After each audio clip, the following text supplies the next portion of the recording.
दोस्तों, डार्क कहानी फाइल्स के एक और खौफनाक किस्से में आपका स्वागत है। आज मैं आपको लेकर चलूंगा एक ऐसे रास्ते पर जिसके बारे में कहा जाता है दिन में यह बस एक साधारण कच्चा रास्ता है, लेकिन रात होते ही यह रास्ता जिंदा हो उठता है। यह है सुनसान रास्ता।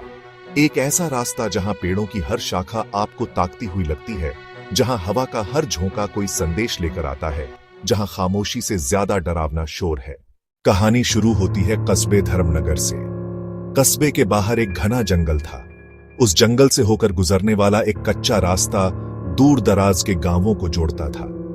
दिन के उजाले में लोग उस रास्ते से गुजरते, लेकिन जैसे ही अंधेरा घिरता, लोग वहां पैर रखने से भी डरते थे।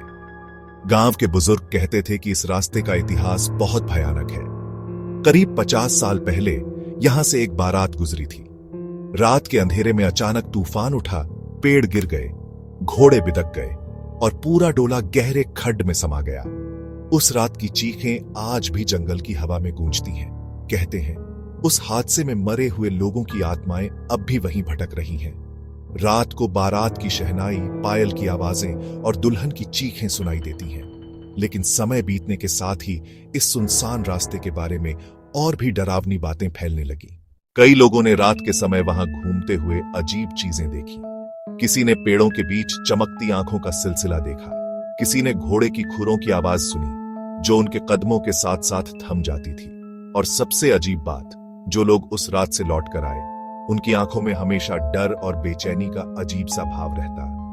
अब आते हैं कहानी के असली किरदार, अरविंद। अरविंद एक जिंदा दिल और जिद्दी लड़का था। उसे भूत प्रेत की कहानियों पर हंसी आती थी।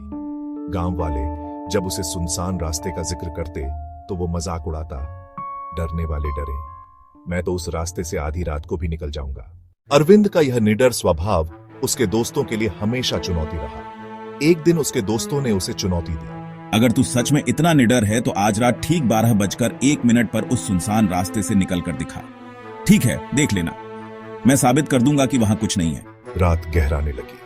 जंगल में सन्नाटा छा गया। दूर दूर तक सिर्फ झींगुरों की आवाज और कभी कभी उल्लू की भयानक चीख सुनाई दे रही थी। अरविंद अपनी साइकिल लेकर रास्ते पर निकल पड़ा। पहले पहले सब सामान्य लगा, लेकिन जैसे जैसे वो जंगल की गहराई में बढ़ा, उसका दिल जोर जोर से धड़कने लगा। अचानक उसे पायल की धीमी खनखनाहट सुनाई दी। उसने चारों तरफ देखा, कोई नहीं था। वो बोला, शायद भ्रम है। लेकिन तभी ढोल और शहनाई की गूंज सुनाई दी। धीरे धीरे आवाज तेज होने लगी, मानो कोई बारात उसके आसपास चल रही हो। घड़ी ने 12:01 का घंटा बजाया और उसी पल सब कुछ बदल गया। अरविंद के चारों तरफ अचानक सन्नाटा टूटा। जहां अभी अंधेरा और पेड़ थे, वहां अब रोशनी और शोरगुल था। उसने देखा एक पूरी बारात उसके सामने से गुजर रही थी।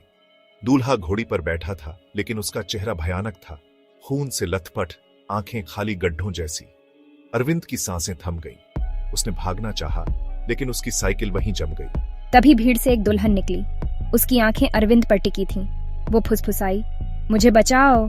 अरविंद कांप उठा। उसने जोर से चीख लगाई, लेकिन उसकी आवाज वहीं दब गई। जैसे ही उसने चारों तरफ देखा, उसने देखा कि पेड़ अपनी जगह से हिल रहे हैं और हवा में अजीब आकृतियां घूम रही हैं। कहीं कहीं लाल रोशनी की चमक जैसे आग की लपटें, और बीच बीच में कहीं किसी का ठहाका गूंज रहा था। अचानक बारात गायब हो गई। अब वहां सिर्फ टूटी फूटी चीजें पड़ी थीं, गहनों के टुकड़े, खून से सने कपड़े और टूटी हुई ढोलकी। अरविंद के कानों में अब भी चीखें गूंज रही थीं। वो भागने की कोशिश करने लगा, लेकिन उसके कदम भारी हो गए, जैसे किसी ने उसके पैरों को जकड़ लिया हो। उसे लगा कोई अदृश्य ताकत उसके पीछे खड़ी है। उसने मुड़कर देखा और वहां वही दुल्हन खड़ी थी। उसका चेहरा अब डरावना हो चुका था। उसकी आंखों से खून टपक रहा था। तू भी हमारे साथ चल।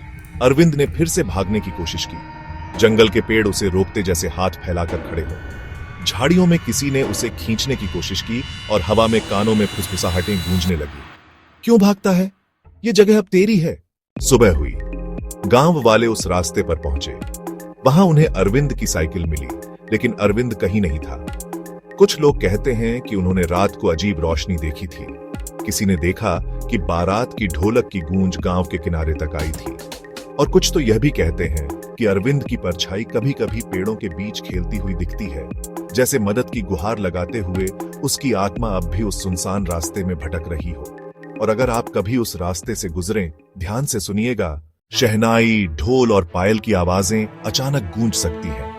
पेड़ आपको घूर सकते हैं और कभी-कभी आप देख सकते हैं किसी निडर आत्मा की परछाई जो रात भर भटकती रहती है। याद रखिए, हर सुनसान रास्ता सिर्फ रास्ता नहीं होता,